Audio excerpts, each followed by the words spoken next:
Generalmente el H máximo entre HD en el vertedero de Cimacio, eso fue 1.3. Pero el HE máximo entre el HD 1.3 en el West, eso se traduce a H máximo entre HD alrededor de 1.3.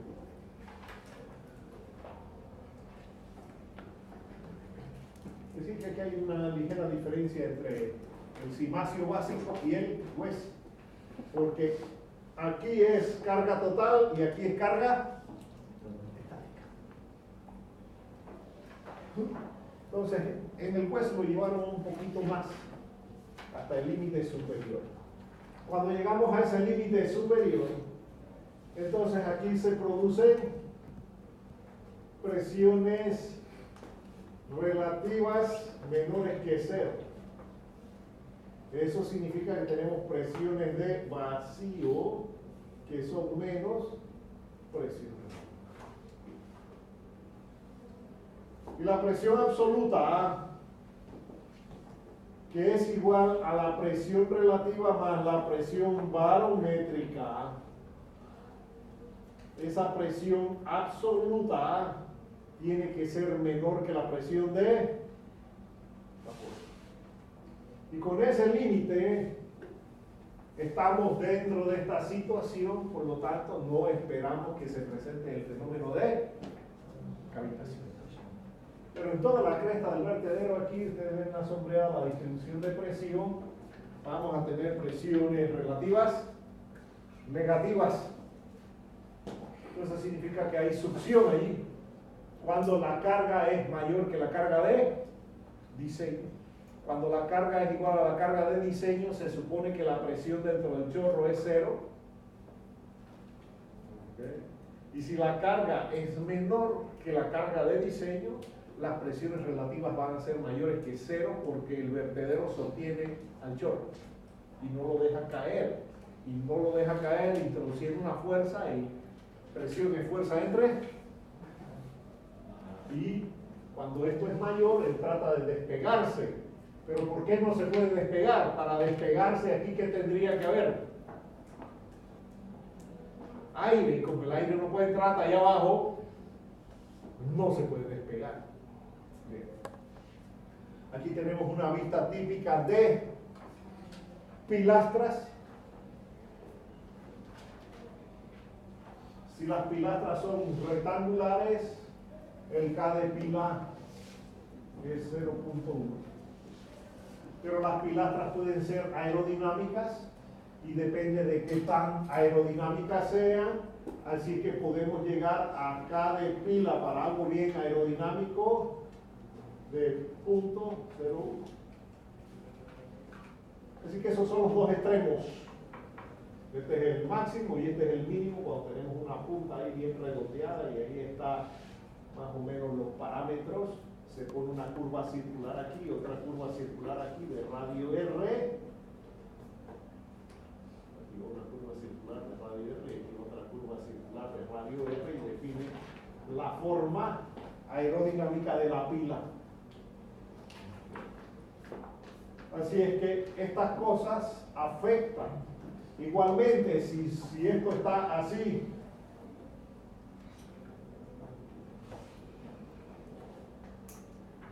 la K de estribo es 0.1. Y si esto aquí está así, el flujo viene para allá. Acá no me interesa porque es una salida.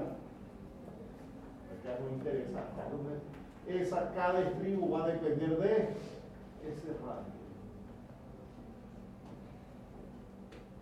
Y ya entonces la K de estribo es sujeta a calibración, pero por supuesto va a estar entre 0.1 para este caso y 0 cuando este radio es muy grande.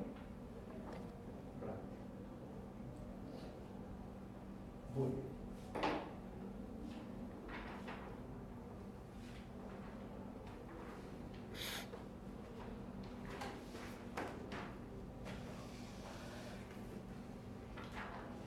viene un gráfico interesante.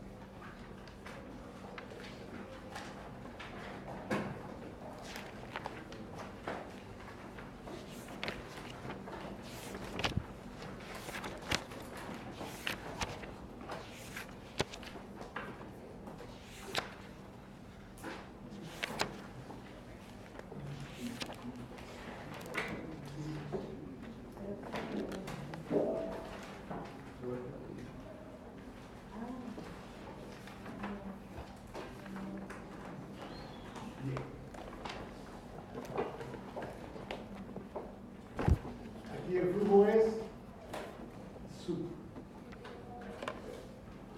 Y si el flujo aquí es super, usted entra a la curva de aforo en la sección aguas abajo de la presa. Curva de aforo es tema del parcial que viene. Y usted va a determinar esta profundidad. Y esta profundidad aquí y esta profundidad aquí, ¿qué relación tiene? ¿Cómo se llaman en hidráulica?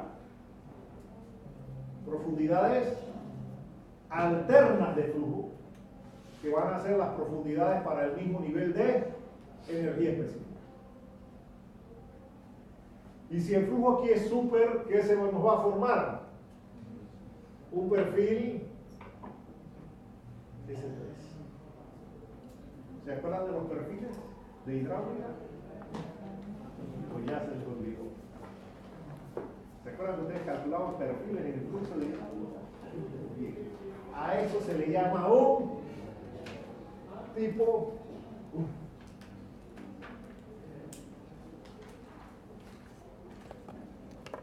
Okay. Pero si tenemos esto,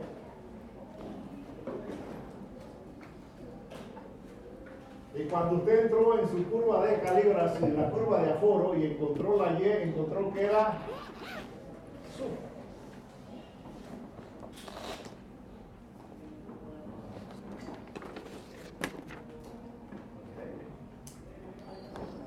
Vamos bien. Entonces, Y0, qué sé yo, vamos a llamarle a esto Y1.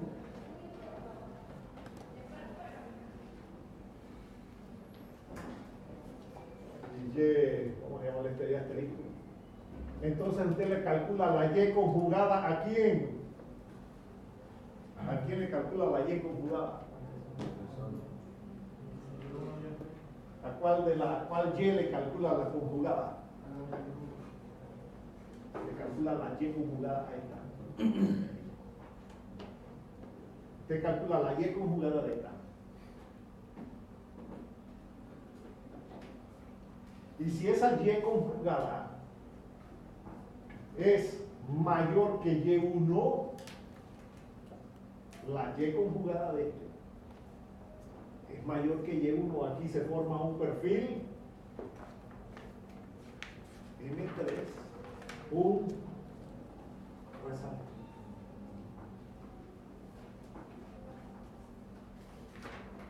Y esto ustedes lo calculaban en el curso de hidráulica y eso le llamaban la longitud del flujo gradualmente variable. Solo que aquí tenemos un problema con respecto al curso de hidráulica, y es que en el curso de hidráulica solamente le enseñaron el método directo a pasos, que es válido para un canal prismático, y aquí tenemos de todo menos un canal prismático. Ahí tenemos un río regular, y el método a seguir que me gustaría enseñar en este curso, pero entonces no alcanza el tiempo para más cosas, es el método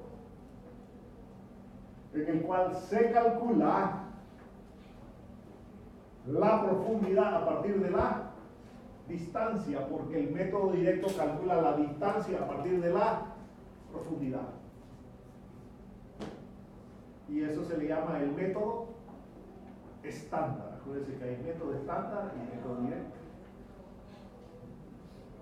¿Vamos bien? Entonces aquí hay que buscar distintas secciones donde uno conoce la sección transversal del río, y uno lo que conoce es esta distancia, y lo que va a averiguar aquí es la profundidad no lo opuesto, donde usted asumía profundidades y lo único que calculaba eran las distancias entre profundidades cuando usa el método directo. El método estándar es un poco tedioso porque es de ensayo y error, parecido a lo que hicimos hace un momento, de que se asume una Y hasta que el error se cumpla con la tolerancia, etcétera, etcétera. Así que si esa Y conjugada de esta es el agua, el nivel del agua que hay en el río para este caudal, pero ese caudal es variable, varía entre 0 y un máximo. Si esa Y en el río para este caudal tiene una Y conjugada que es esta de aquí, esa es la Y conjugada de esta, y si la Y conjugada de esto es mayor que esto, el resalto se forma aquí, aguas abajo, y a eso le llamamos un tipo 2. Pero ¿qué pasa cuando la Y conjugada es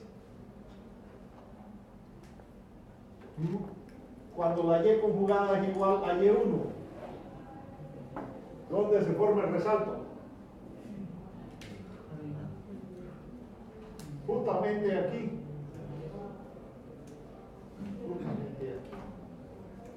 Y si la Y conjugada es menor que Y1, ¿dónde se formaría el resalto? La presa no deja que el resalto se forme acá. Porque si esto es así, el resalto se formaría por aquí o por acá. Entonces lo único que pasa es que esto es Y1, que es igual a Y conjugada. Entonces, ¿qué pasa? Esto hace así. Y el resalto se ahoga y ya tenemos descarga.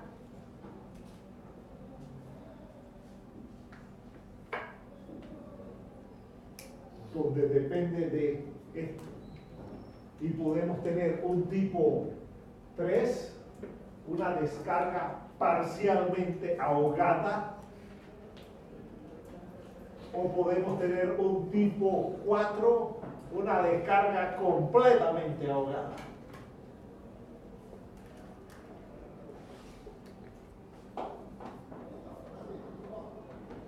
Pero véase que el diseño pues no contempla estas 4 situaciones distintas.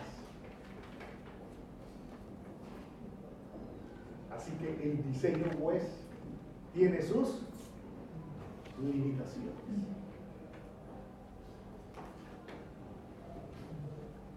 Esta es una situación muy particular, de que le vaya a dar exactamente esto, está bien difícil. ¿Okay? Está bien difícil. Así que o el resalto se forma por acá, o se trata de formar por allá, y dependiendo de dónde se nos forma el resalto. Porque si esto sigue siendo Y crítica, tenemos una descarga parcialmente ahogada. Pero donde esto de aquí sea mayor que la Y crítica,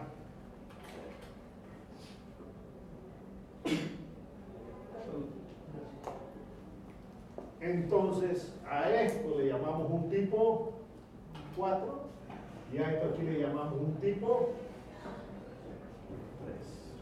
3. Descarga parcialmente ahogada porque el resalto ya afectó las condiciones aguas abajo. Entonces en este gráfico están esas situaciones aquí, en la cual tenemos unas envolventes. Vamos a ver si las puedo marcar ahí, las envolventes. En la cual usted tiene ahí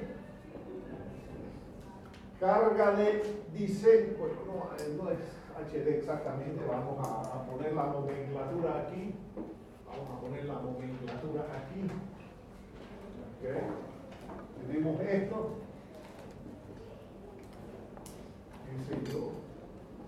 Esto de aquí es H y esto es P Y esto, qué sé yo, hace así. Y a esto aquí le llamamos la profundidad del agua en el río. A esto le llaman D aquí, yo le puse D asterisco, yo le llaman D. Y a esta cosa de aquí, el HE que ellos le llamaron H, que es la línea de energía. Okay. Y a esta cosa aquí le llaman HD. Y a partir de este punto donde se supone que está la sección, acuérdense que esta cosa hace así, desde ese punto, aquí hay dos curvas circulares de transición y después viene la caída libre. Estas cosas se miden a una distancia de 4 H.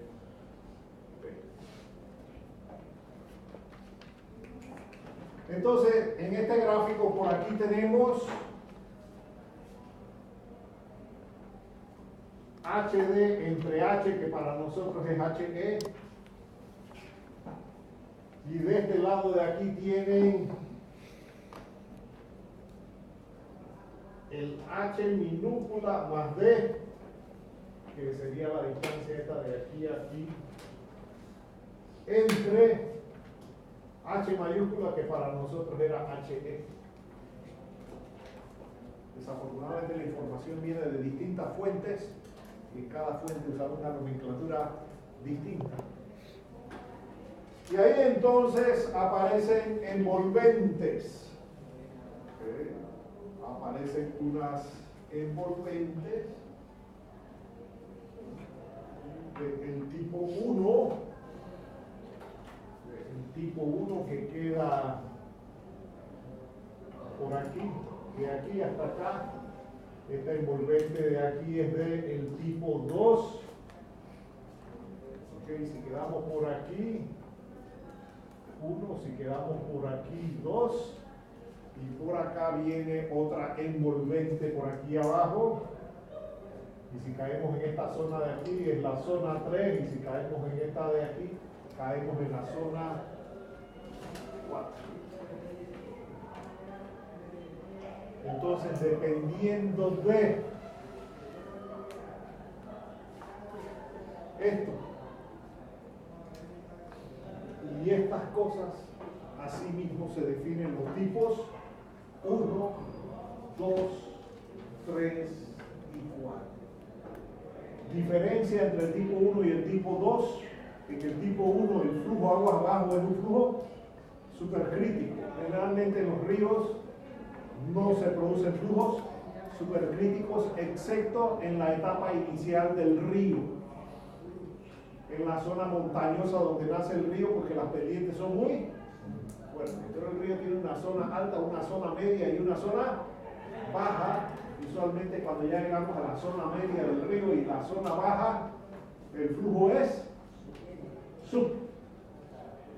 Pero en la parte montañosa donde nace el río sí es super. Si usted se va a Boquete, la mayoría de los riachuelos que hay por ahí, incluyendo Caldera, es súper. Y por eso el Caldera tiene sus comportamientos interesantes cuando crece. ¿Okay? Así que tipo 1 es muy poco, no es muy común, o el tipo 2 que es este. O estos de acá, dependiendo de si hay control o si no hay control. Entonces, con ese gráfico, usted, dependiendo de las condiciones aguas abajo, y esto lo obtiene con la curva de calibración,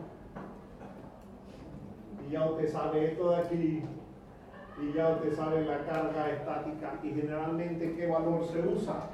No se usa cualquier condición, generalmente se usa para la condición de diseño. ¿Por qué para la condición de diseño? Porque el caudal máximo tiene un tiempo muy breve. Pero es el caudal máximo y por ahí mismo empieza a bajar. ¿Saben? Así que por eso el diseño es una condición especial. Y para la condición de diseño es que vamos a diseñar el resto de los parámetros del expediente. Esto tiene una situación muy problemática. ¿Y cuál es la problemática? que los flujos supercríticos son altamente erosivos. Y si usted deja esto así, aquí está su presa, este caudal aquí que va a empezar a socavar esto. Y entonces esa socavación en la punta de la presa, en la fundación, va a afectar la estabilidad de la presa. Entonces significa que usted tiene que revestir todo esto hasta por acá. Y usualmente ese revestimiento va a salir excesivamente costoso. Se pueden usar gaviones, se pueden usar geotextiles. El hormigón es un problema. ¿Por qué el hormigón sería un problema? Porque no es permeable.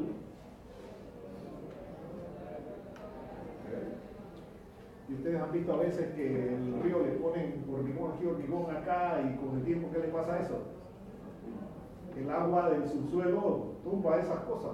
¿Han visto gente que ha hecho ahí, tiene un riachuelo detrás de su casa y le pone eso ahí, le rompe eso y se le cae la terraza que le puso la servidumbre del río, que no se podía apropiar de ella porque la servidumbre es pública, y mucha gente que tiene esos riachuelos por detrás de la casa, ¿qué hace? ¿Ah? Y usted los ve quejándose en la televisión de que se le cayó la ampliación que le hizo a la casa. Pero es que nunca la debió haber hecho, porque se metió a la servidumbre del río, y tarde o temprano el río va a decir quién manda. ¿Han visto eso en la televisión? La gente sale quejándose de que el río creció y le llevó toda la terraza y todas las cosas que había hecho en la planicie de inundación del río. Y el hormigón tiene su problema porque no es permeable y el flujo de agua subterránea así. ¿Qué se hace? Se trata de que este resalto se forme ¿a dónde? Lo más cercano posible a la base de la presa. Y para eso se introducen unos dientes odados allí. Alguien ha ido a Gatún, allá a Costa Arriba o Costa Abajo. La del lado de Portobelo, ¿cuál es? ¿Costa Arriba o Costa Abajo? La de Portobelo es arriba o abajo, siempre me confundo. La del otro lado. ¿Ah? Costa Arriba es la de Portobelo. Bueno, si alguien ha ido por Costa Abajo, que han pasado ahí por la presa de Gatún, hay unas estructuras ahí en el suelo para introducir una fuerza adicional para forzar que el resalto no se produzca por acá, sino que se produzca acá. Y a eso se le llaman los disipadores de energía. Nosotros vamos a ver en este curso disipadores de energía, pero todo depende de la profundidad del agua que va a haber. Aquí, para el caudal de diseño, usted entra en su curva de aforo, tiene esto, y con eso determina la relación entre esto y esto, etcétera, para ver de dónde quedó y cómo se va a estar comportando ese vertedero. Esta información va a estar contenida en el tercer tipo de vertedero que vamos a ver aquí, que va a ser el vertedero del USVR. El tercer diseño que vamos a ver aquí, que lo vamos a hacer la próxima semana, ya que este miércoles tenemos